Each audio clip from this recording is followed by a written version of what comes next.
So I am more than excited to say that the brilliant Tom Palmer is here to have a conversation with me and respond to any questions that you may have. But really also excited to share the news which you may have seen on social media and on our channels that Tom is joining us as a patron of the SLA. And I know that many of you will be familiar with his work and his books. He has 20 years of experience writing children's books.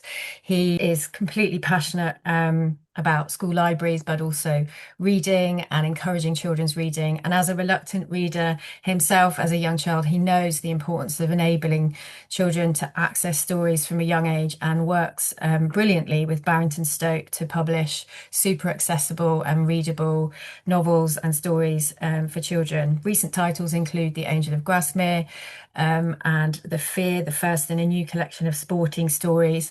And I have to say, I first came across Tom's work in the school library myself, actually when a young lad came in and said, did I have any stories about football? So rather brilliantly, went straight to Football Academy and then actually as a step on from that, the Foul Play series. So Tom, you have inspired so many children, and I'm sure I'm not alone with my school library hat on when I say, as a librarian, it was amazing having your wonderful books to go to. So massive welcome to you as our patron, but Hello. also to Thank you. talk with me this evening. Thank you for being here. Thank you. Thanks. Hello, everyone. Tom is very kindly going to be with us for the next half hour or so or longer. So if you've got questions, now's the time to ask them. But first of all, Tom, we've been talking obviously over the last couple of weeks about your kind of interest, if you like, and passion for school libraries. So can you tell us a little bit about what school libraries mean to you? Maybe something about how you engaged with them when you were young, but also what you've seen in school libraries as an author. Um, yeah, and thank you very much for having me on, and thank you for having me as one of your patrons. I'm really delighted to be so because school libraries mean a lot to me now. But when I was um, a child, I didn't really go in them, to be honest. But since Let you then, off. We'll let you off. That's fine. all We'll let you right, sorry, off. well, I did occasionally, but not. Yeah, anyway. So, but as a writer. Obviously, like I stopped going to school libraries when I stopped going to school, but as a writer, I started to go into schools and school libraries. And right at the beginning, I did a course for the National Association of Writers in Education, and it was really good because it was called How to Make a Living as an Author in Schools, and part of that was like forming a relationship with a school library. Like yeah, well, it was an English teacher and we were working with the school library and we did stuff. I was kind of trained to work with children and I was really nervous of doing it. And the library staff and the teachers really helped me with that. So school libraries were like a really important entry. And like then immediately, once my first books got published, I felt like the support coming from school librarians more than anyone was like really helped me sort of make a start as a writer, sort of start to get work in schools and start to feel like people were interested, particularly the Football Academy and Foul Play books. It made me think like it could be something that I could do as a career, and it did. And I genuinely think if it wasn't for school libraries having me into schools and championing my books when I wasn't there, I wouldn't have made a living as an author. Because the books, the money from the books wasn't enough to live off. I had to do schools, and Yeah. I still do. I Yeah, still you do do. 100 schools a year, and I have to do it to Mm. make a living and live this job that I really love and do what I really enjoy doing. And without school libraries, that would not have happened because that has been my main um, other source of income, really, going into schools and then schools buying books and me getting the royalties from them. So it's been wonderful and I feel really positive. I thank you. And we know, I mean, it's evident you work so hard, you work so tirelessly to promote reading. And I know, obviously, yes, you are an author and you want to sell your books, but I know you also really believe in what you do. Yeah. But what difference do you think you obviously identify there the school librarians making a difference to you as an author? What difference do you think school librarians make to the children and young people they support? What have you seen in your visits to schools? I mean, like lots of things like, and seeing them have authors going in and inspiring children is amazing. If you know, if there's a budget or if there's a way of getting an author in, I think that's really important. And for me, like I think I didn't take myself seriously as an author because I didn't think people like me could be authors. I thought you had to be. I've said this in countless schools. You have to be like posh and clever and rich and like not me. And and and that if I'd have seen an author in our school library, I might have realised that 20 years earlier. So that's one thing. Another thing is the classic that you know all the children with their interests and the librarian as a conduit between them and all the different sorts of books. And another thing, I didn't know there were books about football. I didn't know there were like books about football history, Mm. football teams, football players, how to play football. I didn't know those things were in the library at all, because I didn't go in the library, I suppose, and I didn't really understand that. And now when I go into libraries, I see school libraries, I see children being shown the variety, the range of stuff that there is available, like that relate to their hobbies.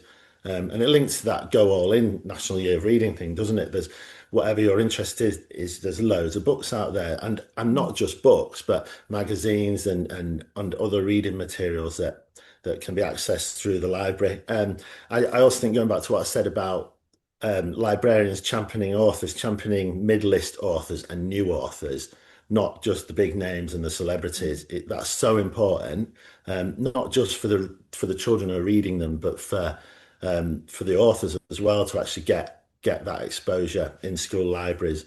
And then the other thing, which I've been speaking to a librarian recently who's having a bit of trouble with what books are allowed to stock and stuff like that, and knowing that librarians stand up for books and try to stop them being taken out of circulation for children to read. I think that's a really important thing that you all do as well. And it goes on Yeah. and on. And like that, I only see the tip of the iceberg. So thank you. I think the that notion of inclusive collections as well is something that I think is really reflected in your work with Barrington Stoke because so many of those novels, I mean, they're just so beautifully written, but they are also completely accessible. And obviously, the kind of remit there is accessible and dyslexia friendly, but actually, even for the more reluctant readers who just need a really brilliant story that isn't going to take, isn't going to be 500 pages long. What's the driver for you in terms of that? Understanding because you describe yourself as a reluctant reader when you were young, but what's the driver for you kind of making sure your stories are accessible in that way? I suppose I'm writing for Barrington Stoke is the toughest editing you ever get. It's they're really Ailsa Bathgate who edits me. She's really tough. I've just had an email from her just before I came on, and but it was really nice. Personally, I write how I like short chapters. I like short books. I like to finish a chapter, and I feel good when I finish a chapter. I don't like long books because I never finish them. Like even now, I really struggle with that. And I don't. I think Barrington Stoke publish a range of authors with different styles, but I think for me, I write. I think I write in not over elaborate style, and I think that fits quite well. And that's what I like to read generally as well. So and what they do, it really works. You meet children, you hear from parents. So for instance, you'll get an email, um, in sort of 10 at night, say from a stranger saying like, "Oh, my son or daughter's just finished a book for the first time of their own Mm. volition, and it was one of yours." And that doesn't, it happens like once a month or something like that. It's not like every night, but it's a wonderful. It feels so good. And I think of my mum who encouraged me to read and really struggled with encouraging me to read. She'd love that I was doing that now and helping people who hate reading, people who really feel rubbish about reading Mm. feel less rubbish about reading, and that's what I like to do, and that's exactly what you like to do as well, all of you. So that I Yeah, think that's really absolutely. important. It's a to good. and the children like Barrington Stoke with the books, sometimes like they look at them and they look at the design of it, and they're like really shocked. They go, like, "Oh my God, I can read that," or words to that effect, and it's wonderful. I love all It's an that. amazing, it's an amazing thing. You're opening the door to stories, and actually somebody's written in the chat, forget reluctant readers. I love them. Brilliant stories. That's what's important, which I'd wholeheartedly agreed with. And so many, I mean, literally all the books of yours that I've read are just fantastic stories. And you Thank also, you. we've spoken a bit about sport, but you've obviously written a lot of historical novels, about really quite hard-hitting topics from particularly from wartime, World War time. What is it that drives that kind of aspect of your writing? Why do you write about history for children? Why do you think that's important? The things that I sort of try to think what the answer might be is that I can't get in my head around war. Like tonight, you'll see it on the news, and then I mean, I don't, but like you might go and play a video game where you're shooting and bombing people, or you might read a novel set in a wartime, or you might watch a film, and like that weird how we entertain ourselves with war, and yet we we all think it's horrific and it's frightening and appalling, and we Mm. feel so helpless like when we're watching it on the when it comes on the television or on your social media feed. And that's the thing with me and war. I just don't understand it. And when I go into schools, I've got this session I do about that, and like it's what would you do in this situation of one of my Mm. characters. And I think that really works, putting them in the shoes of civilians who are still civilians, or civilians who have become in soldiers or sailors or airmen. And what would you do in a war situation? And like it's really interesting getting children talking about that. And that's what I think books like that can do. They can make you think about war in the past, which educates you about war now and what's Yeah. going on. And I I think suppose I the suppose that's it, empathy and really. understanding, the empathy that those stories that your Yeah, stories generate. yeah, I And think I so. remember when I was reading Arctic Star, I didn't know a huge amount as well. I mean, I think that's the other thing, aren't you? You're kind of upskilling people in terms of their knowledge of history so they can then obviously understand it better. But I remember reading Arctic Star and the descriptions of them being on the ship and the ice, and that these are the Russian convoys going through the ice, Yeah. and these young lads of like 15 having to chip the ice off the outside of a ship, and obviously take that then into a school, and as you say, put the young people in the school in that position, and the sense of empathy, which obviously we all know and understand is so important in terms of building connections through stories. I just think that's so powerful. You must get some fascinating responses from children when you go into schools and talk about your stories in that way. Yeah, and generally, like a lot of children are really interested and excited in that period. But for Mm. me, like it's all that. I didn't know anything about the Arctic convoys, when I started writing it. But I did all that research, particularly the Imperial War Museum and the audio files of the men who went through those Mm. sorts of things. It's endlessly fascinating, and I'm just like, the children who are finding out about it, but just 6 months before, really. And I mean, how long does it take to research a book like that? Because obviously you must have to do so much research to understand the past yourself in order to then tell a story about it. I suppose the Barrington Stoke ones, they take about 6 months, and 2 months is research and planning, definitely, Wow. and then more and more after that. But I love it, and you end up having to stop yourself because you could just research all the time.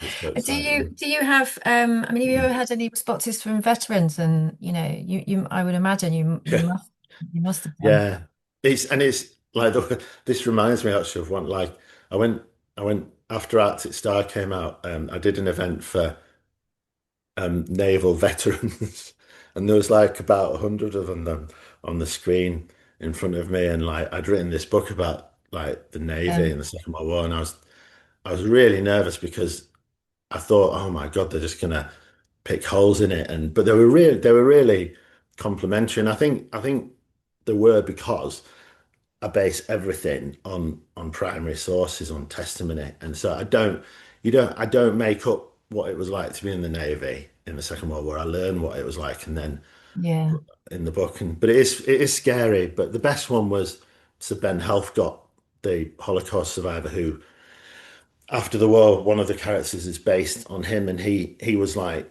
you know, he said thank you, for telling their story, and that was an amazing moment. There'll never be a better yeah. moment than that. It's a beautiful, beautiful Yeah, story. And there's another comment actually about Resist, which is based on Audrey Hepburn, isn't it? Or in and around Audrey Hepburn. And I it remember you is. sharing a photo because you had the breakfast at Tiffany's cut out of Audrey Hepburn, which is a bit of a contrast. But tell us a bit about how did you come to write that? How did you come to write Resist?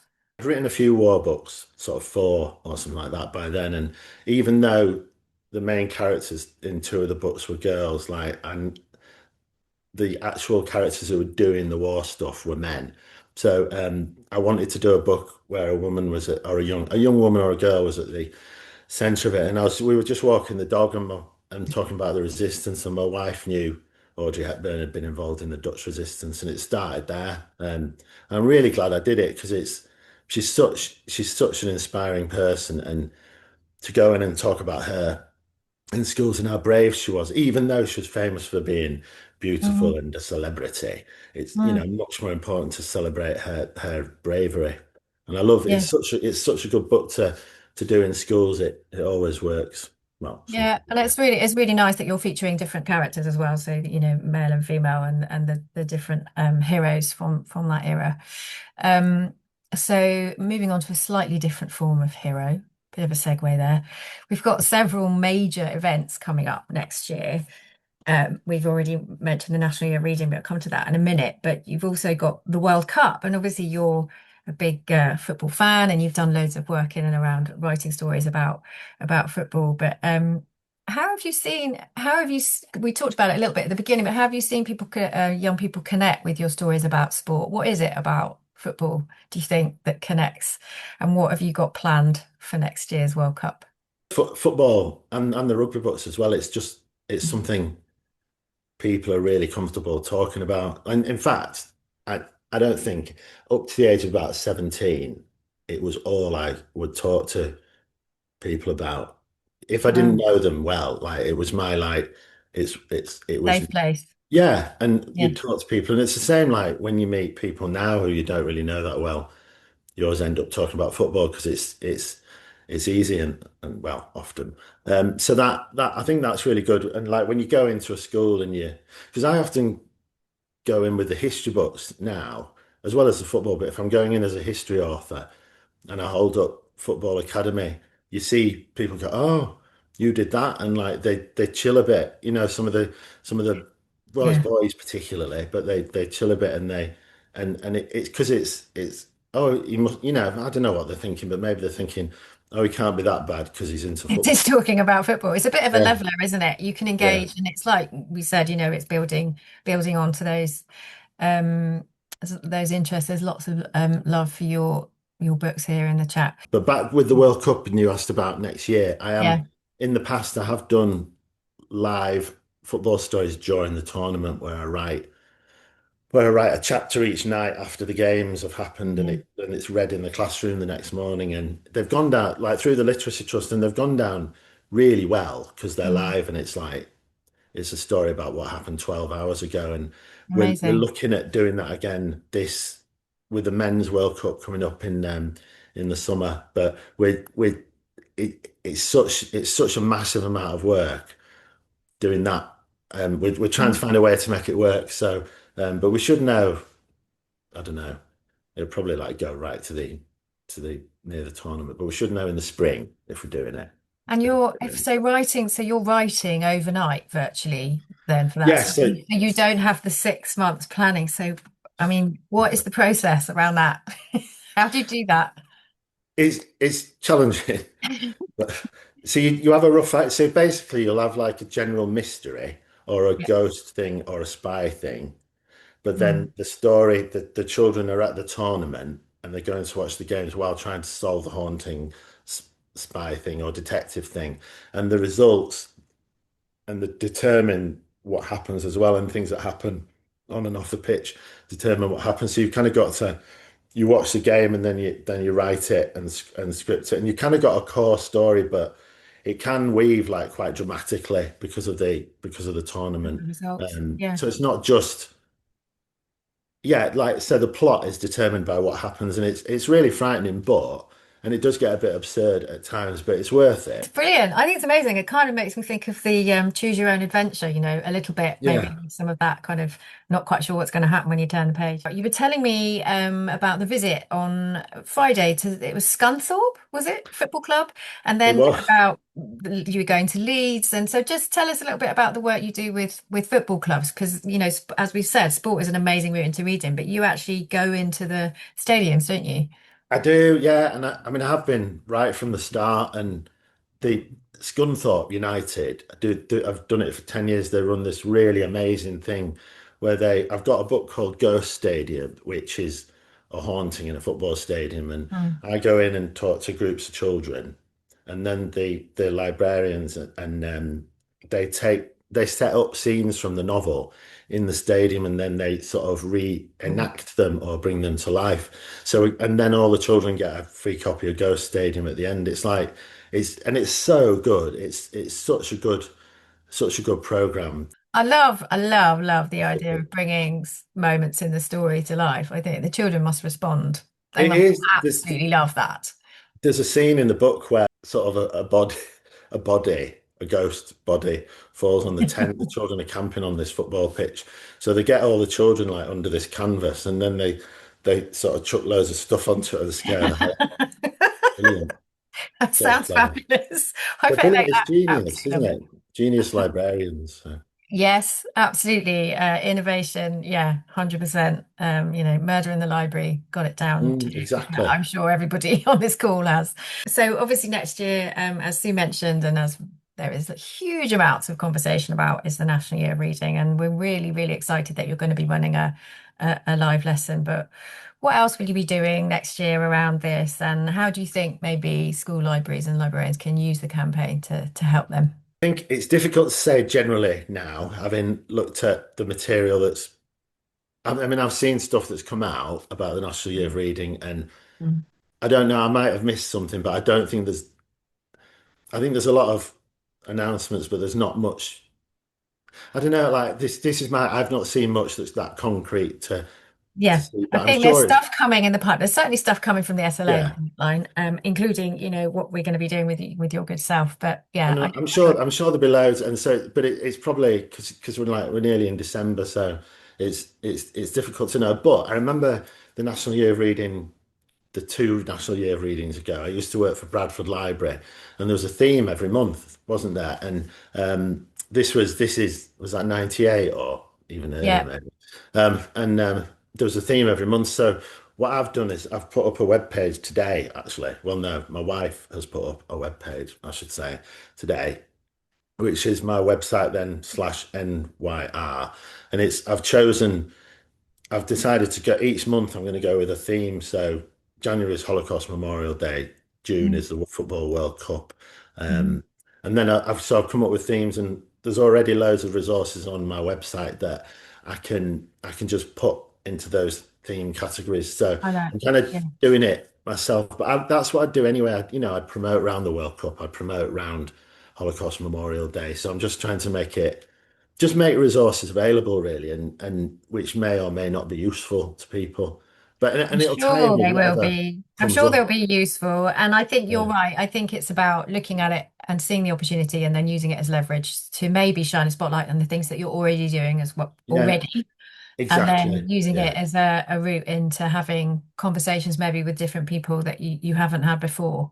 So and I think, partnership that is so important. And I remember in it's what yeah, I do a lot of that. I work with other organizations, and I work with the Anne Frank Trust, and I do stuff for them, and they do stuff for me, and there's no money involved, so you don't need grants or all that sort of thing. You cooperate with a partner, and suddenly you can produce a project that works, that doesn't involve having to rely on getting a bid of 5,000 quid or something. yeah, definitely. We're working on a toolkit for members to think about those things and what you can do with, no budget, a little budget, a big budget. And I think the good thing is that it runs obviously across 2 academic years. So we have that, if you haven't managed to get in the budget for 25, 26, you might be able to get in the budget for 26, 27 for the last couple of months of the year. So, I mean, generally, to be honest, just massive amounts of love for you, Tom, in the chat and your books and how brilliant they are. So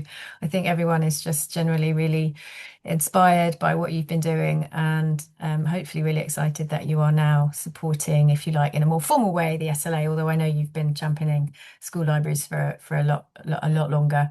But I wanted to say with that, with being, being involved, if obviously I'll champion the stuff you do and help in any way that you think I can. But there are some Yeah, questions. yeah. So let Yeah. me just go to. So Francis is asking, have you thought about doing some research in the Orkney Islands? Lots of war-related stuff going on up there, and they were key in both world wars. So has that ever come across your radar? It's not, no, but Uh-huh. I'd like to. It's a good idea. I'll check that out because I do think stories set not in London about the war, like I've done a lot in Cumbria, say, and Yeah, Cornwall now. I want to write more stories that are in different places. Yeah, yeah, good definitely. idea. And actually, there's talk of the Arctic Convoy museums in Scotland and Yeah, I've been yes, there. Kappa It's really good. Flow Visitor Yeah. Centre and things. So that's really exciting. But you, another question from Gareth: is there a book by another author that you wish you'd written? Yeah, I mean, like, well, the book I'm reading now, I might as well, like the one in my head, like, so I support Leeds. Okay. I'm not obviously as a Leeds fan, we don't traditionally have positive thoughts towards Man U. And this isn't a children's book. This is by David Peace, and it's about the Munich air disaster. It's for adults. It's extraordinary, and I love his stuff. He's from sort of Wakefield. He's a Huddersfield fan, but he's from Wakefield, and he wrote the book about Brian Clough and Don Revie. Yeah. But he also wrote the Red Riding Quartet about the late 70s and early 80s in West Yorkshire, and that's when I was brought up. And he's absolutely amazing, and and it occurred to me he's a historical author. He writes about Mm, this is about 1958. It might be about football, but it's mm, history. It's yeah. proper history, and he's amazing. Such an amazing author. So I'd love to have written books. Like in the way he writes, he really inspires me, and also the fact that he's from near where I live, Yeah, well that and helps, where I was doesn't it? brought up. Yeah. I read him before I got published, and I'm reading about someone who's writing about the park like 300 meters from where I lived as a kid, and it makes you feel like your life and could be the stuff of books. Yeah, absolutely. So that's a really beautiful way of putting it. But also, it really speaks to the power of kind of, yes, you're writing about this, but actually, the wonderful thing about reading that we all know and love is the huge kind of holistic story going in and around all of the things that you've got your narrative, but then there's all of Mm. this life happening all around it, and that's what's really it's what I find really exciting about stories for sure. Someone else has said, Jules has asked, do you think you might ever write about women's football? I'm a huge supporter of women in sport, and it's very tough for women in rugby. So if you can showcase women in sport, that would be fabulous. Yes, I have. I've done quite a few. The Roy the Rovers books. Yeah, They features Roy's sister Rocky, and she's got Rocky. her own Yeah, series yeah, now called brilliant. So I've done about 10 sort of where the main character's a girl doing sports. So yeah, I've not done rugby yet, but there is a really good book by Chris Higgins called Pride and Penalties about a girl playing rugby, which is excellent.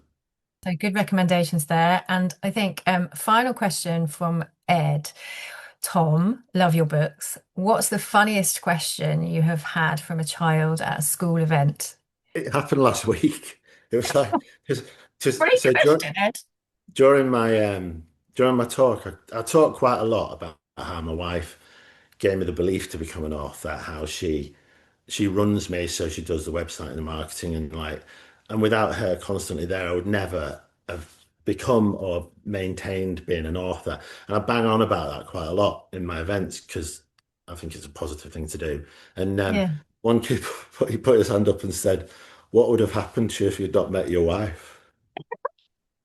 And all these thoughts sort of went through my head, but I gave a straightforward, writerly answer. But it was so good. Like it was, and it was so like it shows they're listening, doesn't it? Because Yeah. and Yeah, it does. I think that's brilliant. I love And also, that. you're Yeah, sweet. I love that you celebrate your wife and well done to your wife, especially for being so on it with the webpage for National Year Reading. But yeah, okay. Well, on that note, just a massive thank you for joining us this thank you. evening. Hugely excited to be working with you going forward. And I know everyone here on this call, and actually we'll probably share some extracts of this online as well, but we'll be really excited to hear more about Brilliant. what you've got to say. Thanks very Um, much, everyone. Thanks. Thank you. And but other than that, good night, everybody, and thank you very much for being here.